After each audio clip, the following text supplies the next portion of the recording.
ti si nova gospodinja na Wisteria Lane in potem se začnejo spletke dogajati. Amazing. Nice. Ampak lahko prijateljuješ z Bri, pa tako. Ja. Nice.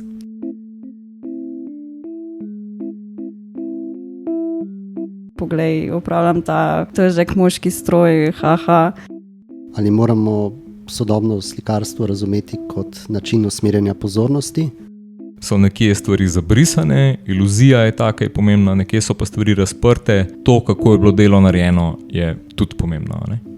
Ne bom pustila, da mi še 7. poveš, kako se lahko podobe bere na različne načine. Je zabeležila pogled notranjosti stroja. Ja, ampak iz notranjosti gre navzven, ne?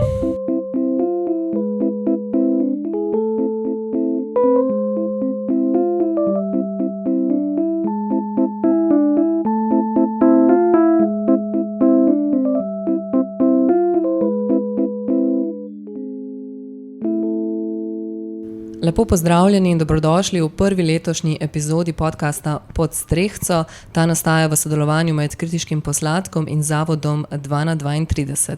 Gre za posebno serijo epizod, posvečenih razstavnemu ciklu Eno delo, v okviru katerega se osredotočamo na poglobljene predstavitve posameznih sodobnih umetniških praks. Ime podcasta se navezuje na strešico, Circumflex iz imena Zavoda in samega razstavnega cikla Pod strehco. V tokratni epizodi se bomo posvetili delu Pavlov's Konzol, ki je bilo v prostoru 2/32 predstavljeno meseca maja. Z nami sta umetnica Anastazija Pirnat in Adrijan Praznik, kurator razstave in umetniški vodja Zavoda. Pogovor bova vodila Maša Žekš in Simon Gmajner, po uvodnem džinglu pa sledi predstavitev dela in razstavne postavitve, nato pa bomo z gostoma odprli vprašanja umetničinega procesa, razmerja med sliko, objektom, tekstom in zvokom ter širšega kuratorskega okvira. Vse reference, ki jih bomo omenili, bodo navedene v opisu epizode. Lepo pozdravljeni. Poslušate, dobimo se pod strehco. Pod strehco. To je tako gabno in rigidno, da nam zdaj bruho. V okviru druge letošnje razstave, cikla Eno delo, je bila predstavljena umetnica Anastazija Pirnat, ki deluje predvsem na področju slikarstva, svojo prakso pa razširja skozi preplet vizualnih, haptičnih, tekstualnih in zvočnih elementov. V njenem delu podoba ne nastopa kot nekaj dokončnega ali stabilnega, temveč kot nekaj, kar se vzpostavlja skozi procese prenosa, materialnega stika, luščenja, poškodb in ponovnega sestavljanja. Slika tako ni zgolj podoba, ampak je hkrati materialna površina, objekt in sled postopkov, skozi katere je nastala. Na razstavi je bilo predstavljeno delo Pavlov's Konzol, katerega izhodišče je fotografija, posneta s pametnim telefonom. Ta je nastala v bližini prulskega košarkarskega igrišča, kjer je v prenovi osnovne šole stala gradbena mehanizacija. Umetnica je stopila v bager, položila roko na upravljalno konzolo in zabeležila pogled iz notranjosti stroja. Gre za naključen trenutek iz življenja, ki je pozneje postal izhodišče za umetniški proces. Fotografija je bila s postopkom fototransferja z uporabo akrilne emulzije prenesena na aluminijasto montažno ploščo dimenziji 58x45 cm. Ta plošča ni običajen nosilec podobe. Njena hladna kovinska površina, robovi, montažne odprtine, odbojnost materiala in konstrukcijska logika so bistveno vplivali na način, kako se je podoba materializirala in kako jo gledamo. Namesto čiste reprodukcije digitalnega posnetka je nastal objekt s sledmi postopka, nepravilnostmi in poškodbami, ki niso bile prikrite, temveč so ostale sestavni del končne podobe. Na spodnjem delu slike opazimo v rdeči barvi izpisan vers I'm just a dog, a machine for your love, apropriirani fragment skladbe This Locomotion skupine Timber Timber. Besedilo ne pojasnjuje motiva, temveč odpira dodatno pomensko raven. V prizor stroja, gradbišča in aluminijastega nosilca vnaša glas drugega medija, glasbe oziroma popularne kulture. Fotografija je avtorska, situacija konkretna, vers pa prevzet, predobstoječ in kulturno prepoznaven element. Naslov Pavlov's Konzol odpira še dodatno plast dela. Po eni strani se navezuje na Ivana Petroviča Pavlova in njegovo raziskavo pogojnega refleksa, po drugi strani izraz konzol označuje upravljalno konzolo oziroma vmesnik stroja. Hkrati pa v angleščini kot glagol pomeni tudi tolažiti ali pomiriti. Naslov tako vzpostavlja povezavo med tehnično, psihološko in afektivno ravnjo dela. V postavitvi je bila slika pritrjena z vijaki in maticami ter odmaknjena približno 7 cm od stene, kar je poudarilo njen objektni značaj. Kovinsko površino je aktivirala hladna svetloba z rahlim zelenkastim podtonom, prostor pa je spremljal zvok, nizko mehansko brnenje. Delo tako ni učinkovalo zgolj kot slika na steni, temveč kot prostorska, svetlobna in zvočna situacija. Ok, gremo kar na vprašanja, ki smo jih pripravili. Torej, Anastazija, začniva pri tvojem načinu dela. Pri tvojih slikah se zdi, da podoba pogosto postane zanimiva takrat, ko v bistvu ta prenos ni popoln, ko se pač površina lušči, poškoduje ali zamakne. V mislih imam predvsem torej, tista dela, kjer je izhodišče neka posneta ali pa že obstoječa fotka, kakor v tem primeru. Kakšen je postopek te distorcije in kaj ti omogočajo takšni zdrsi in nepredvidljivi trenutki v postopku?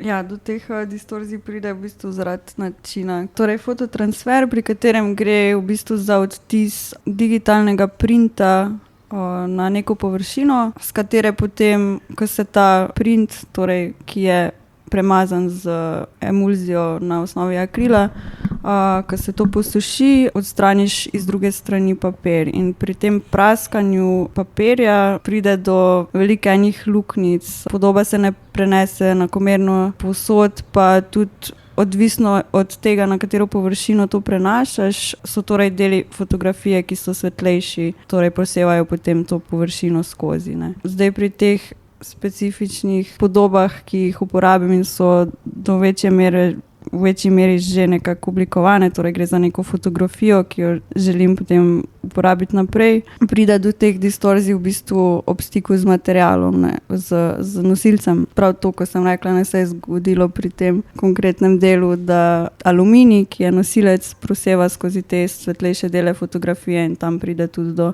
do tega svetlobnega odbleska, ki sem ga pa želela ravno zaradi tega, da ustvari nek kontrast sentimentu, ki ga doda tekst. Ko si omenila podobo, ne, zdaj izhodišče tvojega dela je en zelo konkreten, skoraj da, ne vem, naključen trenutek, končna slika pa ne deluje kot dokument tega dogodka. Ne. Kaj se mora po tvojem mnenju zgoditi, da nek naključen posnetek enega bežnega trenutka preneha biti samo zapis in postane umetniško delo? Ja, mislim, da se mora nekaj zgoditi že v samem tem bolj ali manj naključnem trenutku. Ne. Pritegnete najbrž zato, ker sproži neki na efektivni ravni, neko vzdišče občutkov, asociacij.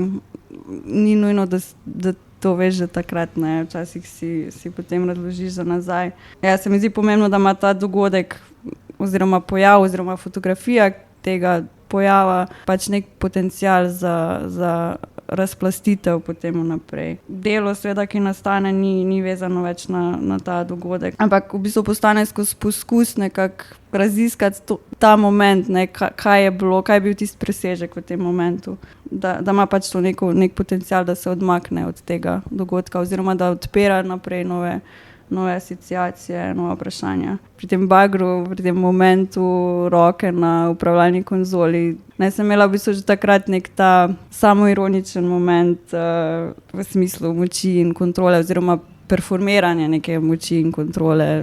Ne vem, poglej, upravljam ta težek moški stroj, haha. Hkrati pa to neko zavedanje, v bistvu pa hkrati tudi nek užitek v tem. Ne. In se mi je zdela že takrat situacija malo smešna na nek način. V bistvu sem vedela tako, ja, da želim to definitivno uporabiti nekje naprej. Ne. Potem pa je v bistvu z iskanjem nosilca, z iskanjem tekstualnega fragmenta so se pač dodajale neke nove asociativne možnosti, ja, novi načini gledanja tega. Pa so te asociacije, ti načini gledanja, so to bili izključno tvoji lastni ali tudi, ne vem, v pogovoru s kolegi, tisti, ki so videli mogoče fotografijo, ali je šlo tle bolj za svojo lastno intimno izkušnjo, ko si iskala te asociacije, pa potem potenciale, kako to priliti, ali je bil še kdo, to sem jaz videl v računalniški igrici, a veš. V bistvu do momenta, ko je bilo delo zaključeno, so bile te neke moje asociativne poti. Potem pa seveda marsikdo vidi različne stvari in sem tudi slišala od gledalcev neke ugotovitve ali pa neke asociacije, na katere sama nisem pomislila prej. Recimo ta pogled igrice, ki je bil opažen tudi zanimivo že v enem mojem prejšnjem delu, na to nisem nikoli pomislila, sploh tudi ne bi verjetno, če ne bi nekdo tega omenil. Ok, zdaj, če se obrnemo še k razstavnemu okviru. Adrian, pri ciklu Eno delo, torej dejansko to eno delo nosi celotno razstavno situacijo, zato mora v bistvu obzdržati veliko pozornosti. Kaj mora imeti takšno delo in zakaj je bilo prav to delo Pavlov's Console v tem smislu nekako dovolj odprto? Oziroma, a bi mogoče prišla upoštev še kakšna druga Anastazijina dela, ki niso mogoče toliko figuralna ali pa posneta po fotografiji ali pa ki nimajo nobenega zapisa zraven? Hvala, Maša, za vprašanje. V bistvu tekom trajanja tega cikla, to se pravi zdaj v bistvu že drugo oziroma tretje leto, sem opazil, da je pravzaprav dobro, da je delo dokončano. Pogosto recimo ni izdelano ali pa recimo premišljeno, kako naj bilo delo postavljeno. Neka pomembna stvar, ki je še za delo dosti ključna, je tudi, da mogoče ni čist najnovejše delo. Da ima lahko tako umetnica oziroma umetnik malo distance od dela in da se potem na ta način tudi lažje pogovarja o delu oziroma o tem, kaj pomeni, kako je nastalo, kakšne so predstave okoli tega dela. To je mogoče čisto neka taka formalna stvar, ki mislim, da je dobro, da jo delo ima. To se pravi, da je dejansko končano in da ima že neko izdelano zgradbo, to se pravi, kako naj bi bilo predstavljeno tudi ne samo da je narejeno. In mogoče pač res to, da se že neka distanca do dela ustvari. Za ta aspekt, to se pravi, da pa delo lahko zdrži neko pozornost oziroma da ga lahko razpiramo, je pa pomembno predvsem to, da se ga lahko pogleda iz nekih različnih zornih kotov. To se pravi, da se ga lahko bere na različne načine.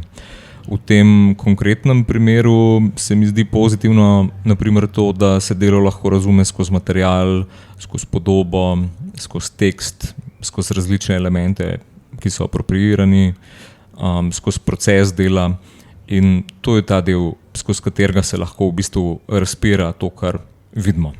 Hočeš reči, da ne sme biti preveč simpel? Lahko je simpel, ampak se mi zdi, da rabi biti pa premišljeno. To se pravi, rabi imeti nek razlog, da je predstavljeno oziroma da se ga lahko predstavi. Jaz bi so rekel, da se v tem konkretnem ciklu pogosto avtorice in avtorji mogoče bojijo tega, da bi bilo pa samo eno delo. Vedno se pojavi nek strah, da je pa to premalo, da je treba še nekaj dodati ali pa da mora biti to na račun tega večje delo.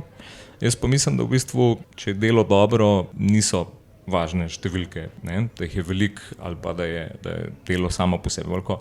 Se mi zdi bolj pomemben to, da imaš mogoče nek razlog, zakaj ga predstaviti in seveda na kakšen način govoriti o tem delu. Ker sva z Anastazijo začela v sklopu tega cikla razmišljati o tem, kaj bi se predstavljalo. Pravzaprav slika Pavlov's Console ni bila prva izbira. Je pa bilo recimo pri tisti prejšnji sliki, ki je tudi bila na svoj vrstnem nosilcu, mogoče večja težava to, da ni bilo še toliko dorečeno ali pa domišljeno, kako bi se predstavljalo tisto delo recimo. Tukaj pa je neka nevarnost v sklopu tega cikla, ker ta cikl ne temelji na fazi produkcije, ampak predprodukcije in seveda tega, kar počnemo zdaj, to se pravi, da se okoli dela razpira nek diskurs, tako ob odprtju skozi pogovor, seveda pač zdaj v obliki podcasta, je precej pomemben pravzaprav ravno to, da se ukvarjamo z delom in ne s tem, kako bo delo narejeno, kako bo producirano. In to se mi zdi, da je nek pomemben element, ki se ga je treba zavedati. Mislim, da si rekel predprodukcija, mislil si pa postprodukcija. Mogoče vprašanje zornega kota, jaz bi v tem zdaj rekel, ja, zagotovo je postprodukcija glede na delo, to se pravi, delo je že narejeno. Je pa na nek način predprodukcijska faza v tem smislu, da na podlagi tega pa če se stvari poklopijo, to se pravi, če se dobijo finance, če prepoznamo neke skupne sinergije za nadaljni razvoj, nastopi pa seveda produkcijska faza. Ne? Tako da bi rekel, da za nas gre tukaj tudi za nek okvir pravzaprav spoznavanja tega, kako mi delujemo kot zavod in seveda kako umetnica oziroma umetnik deluje in kaj so te tematike, ki jih zanimajo. Ja, pa mogoče tudi v tem smislu predprodukcija tudi, da dosti raziskujemo, ne, kako naj bi bilo delo postavljeno, ne, in tudi pri tem lahko, ne vem, umetnik, umetnica ugotovi, to je tisti način, na katerega to delo recimo mora biti predstavljeno, te elemente še mora vsebovati, takšno je, ne, kar me pripelje mogoče do naslednjega vprašanja, ne. Sicer malo bolj, ne bi rekel tehničnega, ampak pri tej postavitvi, ki smo jo tle imeli, ne, svetloba, zvok, odmik od stene niso bili samo neki tehnični dodatki. Kdaj potem neka postavitev postane del branja dela in ne več samo način njegove predstavitve? Je to že v fazi, ko mi postavljamo delo? Jaz mislim, da vsaka postavitev je pravzaprav več kot sam predstavitev določenega dela. Prostor sam po sebi že predstavlja nek kontekst, kako naj se delo bere. Izziv je, kako iz enega dela narediti razstavo, ker gre za precej drugačen način razmišljanja. Mislim, da tudi se v našem prostoru tega ne dogaja veliko. Piše se o razstavah, piše se, to se pravi o razstavah, ki vključujejo več umetniških del. Zelo redko se pa v bistvu pravzaprav pogleda v to, kaj točno je to delo. Jaz tudi, ko probam razmišljati o tem delu, me zanima in kako je bilo narejeno in kakšen je bil proces in to se pravi, kaj je v bistvu to, kar umetnica nekako želi skomunicirati. Probam pa res najti tako nekako forenzično te stvari, ki so tam in so opremljive, jih lahko vidiš, ne? In jih potem nekako zanalizirati. Potem pa skozi dialog seveda sva si v tem primeru z Anastazijo nekako dovolila, da ker je eno delo, da se mogoče razmišlja tudi o tem, kakšen tip predstavitve tega dela bi bil najboljši. Ne? In znotraj tega je šlo tudi za odločitve, kakšna svetloba naj bo, kakšen odmik naj bo, a je slika, ki je na tej aluminijasti montažni plošči prislonjena ob steno, oziroma je takoj ob steni, ali se želi recimo potencirati to, kar je že nekako te sliki dano, to se pravi ta objekta narava, seveda zaradi tega pač odmik, tudi nekaj drugega je pri tem pomembnega še, da ta odmik je vezan tudi na samo montažno ploščo. To se pravi, logika te montažne plošče ni neka logika slike na platnu, ki jo obesiš na nek žbliček, ampak je dejansko montažna. In seveda se mi zdaj in tudi mislim, da tepa Anastazija, da se ta moment tega montažnega dela tudi vključijo. Ne? Zato te kovinski šraufi, matice, to je neka estetika, ki je skladna s to logiko, recimo. Ne? In seveda zvok, ki je v bistvu razmeroma pozno vskočil noter, ne? Ampak se mi je zdaj smiseln iz tega vidika, ker gre tudi za nek nivo, ki ga mogoče pri sliki nismo vajeni brati. To se pravi, sliko ponovadi zagledamo in dobimo nek prvi vtis, neko impresijo.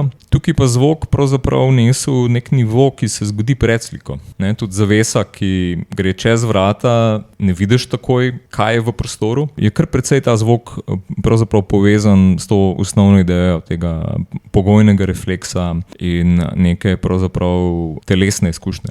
Malo bom sam na Anastazijo. A se tebi zdi, da si mogoče tekom postavitve tega dela tukaj v galeriji začela gledati na to delo mogoče malce drugače kot prej? Si ga mogoče drugače, ne vem, osmislila, zartikulirala? Ja in ne. Ta moment mi je bil zelo zanimiv, razmišljati, kako zdaj nekako osmisliti oziroma podkrepiti delo, ki je eno samo delo v tem prostoru. Ne. To, da sem prišla pol do zvoka, se mi je zdela za nazaj v bistvu taka zelo logična pa minimalna rešitev. In ja, če ne bi bilo tega razstavnega formata, najbrž ne bi vključila zvoka na kakšnih kasnejših postavitvah. Se mi je zdela nek logičen način za aktivirati prostor, tudi glede na samo vsebino dela, ki se tudi dotika tega Pavlovega refleksa, ki je neka odzivna stvar, neka predrefleksivni odziv, da tudi vključim zvok, ki deluje na neki te bolj telesni ravni oziroma da prestavi to soočenje z delom tudi v neko telesno raven. Jaz bi imela vprašanje še glede tega teksta na sliki, torej v delo vstopi glas od drugod, ne, ta vers iz pesmi, ki v bistvu ni tvoj, ampak začne močno določati neko atmosfero dela oziroma ali pa doda neko atmosfero. Mogoče na nek način deluje tudi kot nek podnapis ali pa kot nek caption. In zdaj me zanima, v bistvu, kaj se zgodi, kaj ti doživljaš, da se kao zgodi, ko v podobo vstopi besedilo, ki že ima neko svojo predobstoječo zgodovino, tudi nek emocionalni naboj ali pa v tem primeru, ko je vers iz komada, ne, tudi mogoče malo neko glasbeno podlago od zadaj. Ni pravilo, ne, mislim, tekst sicer ne več tok, ampak v kakih starejših delih se je tekst dost pojavljal. So bili nekateri tudi moji, no. Tudi tu se mi zdi v bistvu, ni pomembno to, da je tekst prevzet, se mi zdi, da v primeru, da bi bil to del enega komada, ki ga res vsi poznamo, bi to prevzemanje imelo nek svoj namen. Ne. Tu pa je šlo res za to, da se je v bistvu samen ta stavek na en tak res zelo intuitiven način usedel na to podobo. Ni tako, da bi ti šla čez svojih 5 favorite komadov, pa bi iskala, kva bi mogoče pasala. Ja, bilo je tako, da sem to podobo že prenesla na nosilc in vedela sem, da hočem dodati nek tekst, da podobi sami po sebi mogoče manjka še ena plast, ki jo hočem dodati s tekstom. In ja, v bistvu se mi je samo ta del komada This Locomotion se mi je začel odzvanjati v glavi, v loopu, torej sem ga pač mogla dati gor. Pa tudi sicer se mi zdi, ne, da vedno, ko se zgodi ta klik, ko najdem tekst za podobo ali pa podobo za k tekstu, če zelo razmišljam, kaj zdaj ta tekst mora biti oziroma kaj ta podoba mora biti. Ne bo nikoli zares dobro delovala, ne bosta skupaj dobro delovala, ker verjetno v teh, ko probaš najti nekaj, mogoče razmišljaš bolj linearno, ne. Ta klik se mora pa zgoditi nekje druge. Tako da se mi zdi, no, tudi če se je zgodilo na tak res preprost način, da se boljš mogoče ne bi moglo.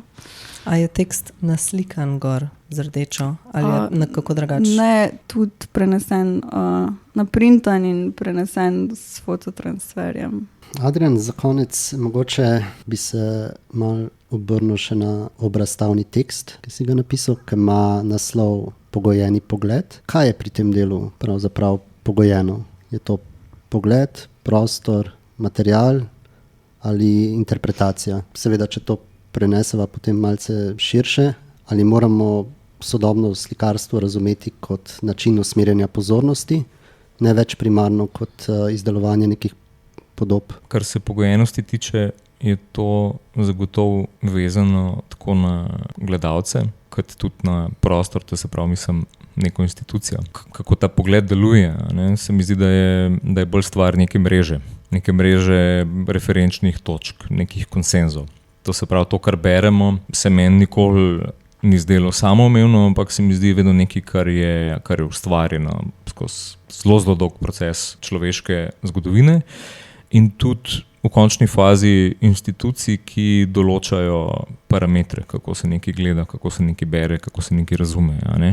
Zelo jasen primer v sklopu tega specifičnega dela, pa mislim, da lahko rečemo kar te specifične slike, je pravzaprav ravno to, da govorimo o sliki, govorimo o slikarstvu, hkrati pa znotraj tega pogrešamo cel kup nekih elementov, ki jih v tem tradicionalnem smislu poznamo kot slikarske, pa jih tukaj ni. Ni poteze Čopiča, ni platna. Tudi ta logika, kaj pomeni v tem primeru slikati, je bolj neka izbira motiva, izbira materijala, izbira postavitve. To se pravi, gre za nek precej drugačen način razmišljanja. Za naš prostor se mi to zdi zagotovo dobrodošlo, ker se mi zdi, da je ravno ta tradicionalna linija slikarskih praks dominantna. Tukaj pa takoj govorimo o ready-madeu, o assisted ready-madeu, o nekih kontekstih, ki jih nosi material. Recimo, zanimivo se meni osebno zdi to, da gre za delo, ki izhaja iz te fotografije. Fotografija je v osnovi, potem kasneje, ko postane umetniško delo, ne, ampak v osnovi dokumentacija nekega osebnega, intimnega trenutka iz življenja umetnice. Na drugi strani seveda tudi recimo glasba, ki jo pogosto danes razumemo tudi kot nek osebni izraz ali pa doživljanje stvari, skratka doživljanje nekih lastnih občutij, ampak skozi kulturne simbole, ki niso naši neposredno, ampak so v tem nekem širšem družbenem kulturnem prostoru prisotni. Tudi ta nosilec, ki je industrijsko izdelan, prinese neko drugo hladno, neosebno logiko v to delo. In ta kontradikcija znotraj tega se mi zdi pravzaprav zelo pomembna za to, da Pavlov konzol deluje oziroma da se v sklopu tega ustvarja neka tenzija, okoli katere se lahko pogovarjamo. Ne? In če greva prek tega na ta drugi del vprašanja, seveda, jaz bi rekel, sodobno slikarstvo se mi zdi zelo smiselno razumeti širše. Ravno v tem smislu, da gre bolj za oblikovanje nekih predstav. To se pravi, ne gre toliko za izdelovanje podob, kot si rekel, ampak gre mogoče tudi za preupraševanje podob ali pa za komponiranje nekih situacij, nekih trenutkov. Jaz mislim, da tudi kar se je skozi samo postavitev na tej specifični razstavi videlo, je pravzaprav to, da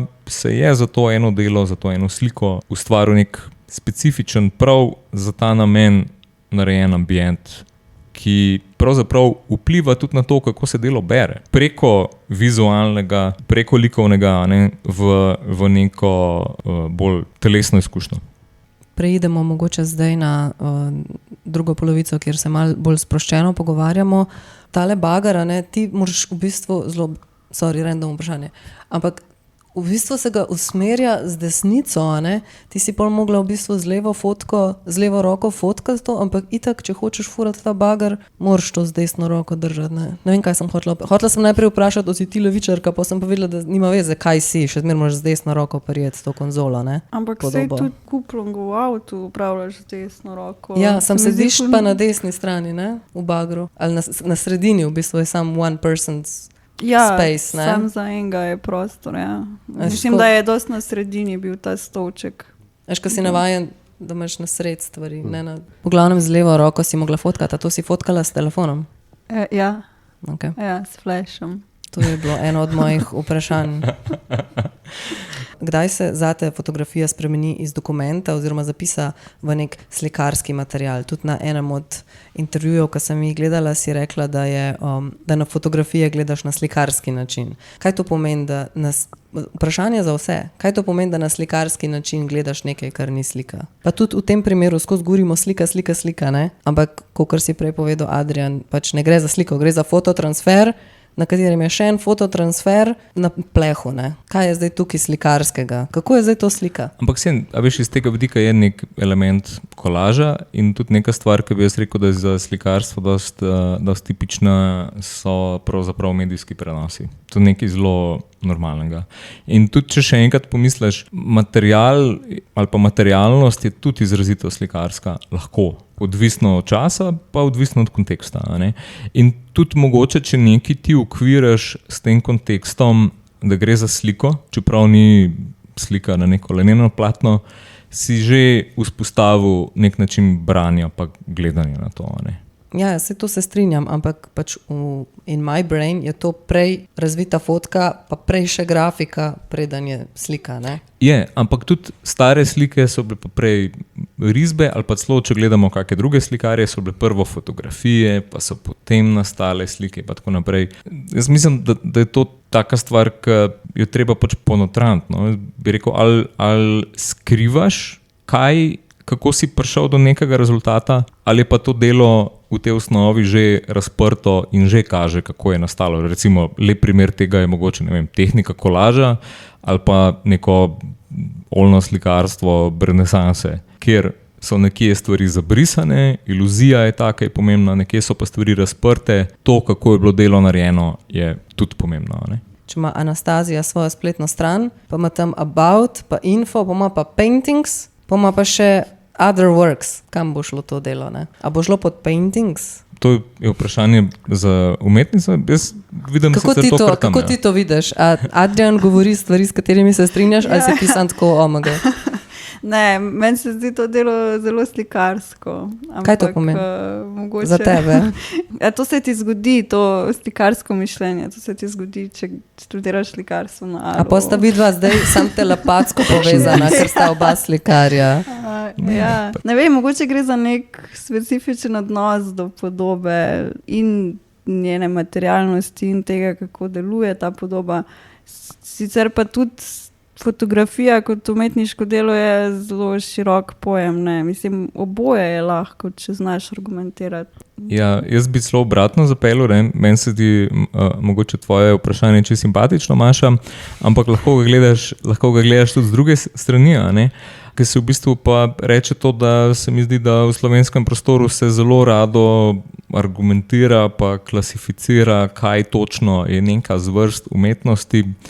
Po drugi strani bi pa jaz rekel, seveda, to so neki premisleki, ki so na mestu, katerim se splača vračati, ampak mogoče pa ne vedno. Jaz bi tukaj rekel, da je to mogoče čisto odločitev, kako hočeš to delo brati.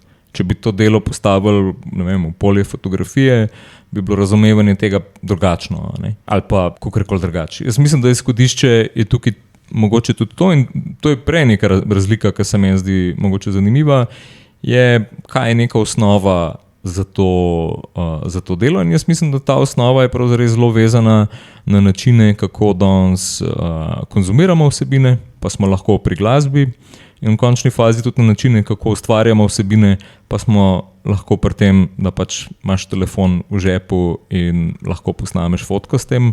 Jaz mislim, da tukaj se znotraj tega, po mojem mnenju, bolj to razpira skozi ta moment tega slikarskega mišljenja, pa se gre mogoče bolj za vprašati, kako podobe danes sploh nastajajo in pravzaprav kako z njimi rokovati, kako z njimi delati, kako se o njih pogovarjati. No, jaz bi mogoče še enkrat to navezavo na to igričarstvo, na katerega si ti rekla, Anastazija, da nisi pomislila. Mene pa tako je to prišlo na misel, ko sem videla to delo. In tudi mogoče podobna usporednica z unim tvojim delom, ko so tako neke dvoje roke pred ograjo, ki je tako malo podoben vibe. Isto je tako nek ta dark, cyberpunkish, zombie apokalips, POV, FPS scena, ker pač ti z rokami nekaj delaš in ti omogoča, da interaktaš z določenimi predmeti, da voziš stvari, da plezaš, da gledaš svoje tresoče roke in tako. In se mi je zdelo v bistvu tudi to ful zanimivo, da se je to da se je ta estetika pri tebi zgodila malo naključno, v resnici ne namerno. Ne? Ja, ker res nikoli nisem igrala igric razen Simsov. Pa imela sem igrico Razočarane gospodinje. To je pa to. Ali mišljam, da tako slediš dejanskemu storylineu? Ti si nova gospodinja na Wisteria Lane in potem se začnejo spletke dogajati. Amazing. Nice. Ampak lahko prijateljuješ z Bri, pa tako, nice. Ja, okay. Bri je bila moja najljubša. Ne, ampak ja, res zanimivo, sploh, ker sem tudi zdaj opazila, ko sem začela delati še eno stvar, ki tudi izhaja iz fotografije in tudi na tej fotografiji je ta POV, sicer je noga, ampak sem pol se takoj spomnila na to, na te igrice, prej pa res ne bi sama prišla do tega. Kovina, dark, pa pol še ta zvok je bil zraven, v bistvu je bilo zelo tako atmosfersko za nek tak horror žanr. Ne, mislim, to je direktno kader iz igrice, ker se ne spomnim, kako se reče, ampak je že tako, mislim, da od 95 naprej, ker si tako nek helikopter, s tem, da nisi helikopter, imaš dve nogi in hodiš in imaš na vsaki strani te lanserje, rakete in tako naprej. Ne. Ti si premlada za to igrico, katere imena se jaz tudi ne spomnim zdaj. Fallout je tudi precej stara igra. A ta bager je bil kar odklenjen, ali kaj? Ja. A je to tako kaznivo? Ključa nažalost ni bilo noter, ampak... A bi ga užgala, če bi bil? Ja, definitivno. A bi ga znala užgati? Najbrž ne, ampak bi probala. Ful si želim enkrat dejansko upravljati z bagerjem. Zaključimo? Outro.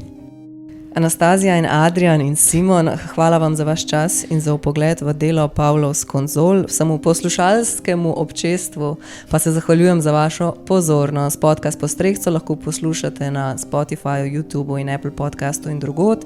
Veseli bomo, če se boste naročili, delili epizodo in nam poslali svoje odzive ali vprašanja.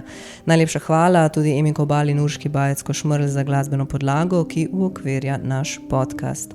Epizoda nastaja v sodelovanju med Kritiškim posladkom in Zavodom 2 na 32. Program podpirata Ministrstvo za kulturo Republike Slovenije in Mestna občina Ljubljana. Hvala. Bye. Čau, čau.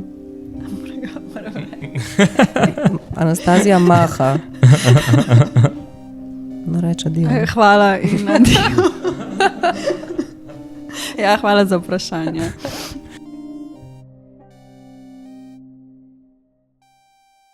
Lahko še kaj o razočarani gospodinji. A Brija, ona rdečelasa? Ja, Ja, meni je bila ona tudi huda. Ta ona, ki kuha tudi doma dost. Pa. ja, ta perfekt. Ja. In šarf, full šarf. Ja. Ja. Jaz nisem nič popravil, jaz sem popravil vse, kar Vidim, sem da Zavod je popravil. popravil notranjosti stroja. Zakaj? A mora biti tam stari, ne se hecati. Je zabeležila pogled notranjosti stroja. saj Ja, ni ampak ven. gre iz notranjosti gre na vzven, ne? Kaj bi ti rekla? Pogled iz notranjosti stroja ali si notranjost stroja bolj? Oprosti, nisem maju poslušala. Kaj če je iz notranjosti? Ja, pogled iz notranjosti stroja. Kaj pa je druga opcija? Pogled notranjosti stroja. Skratka, Simon, ne. Mislim, oboje je. Vidi se malo notranjosti, ampak je bolj ven. Ne? Oh my god. To je, Ja. vidimo, da Maša še ni dosti krat sedela v delovnem stroju. In tudi jaz premalo krat. Katero kategorijo vozniškega izpita rabiš za bager? To je nad viličarjem. Strokovni izpit, nekaj. Zagotovo ni samo dovolj, da vprašuješ osebo, ki nima vozniškega izpita. Ampak sej, sploh. če greš na neko gradbišče, pa prosiš tam enega, da ti malo pokaže, ti bo z veseljem. Tebi bi jih pokazal. Najbrž res.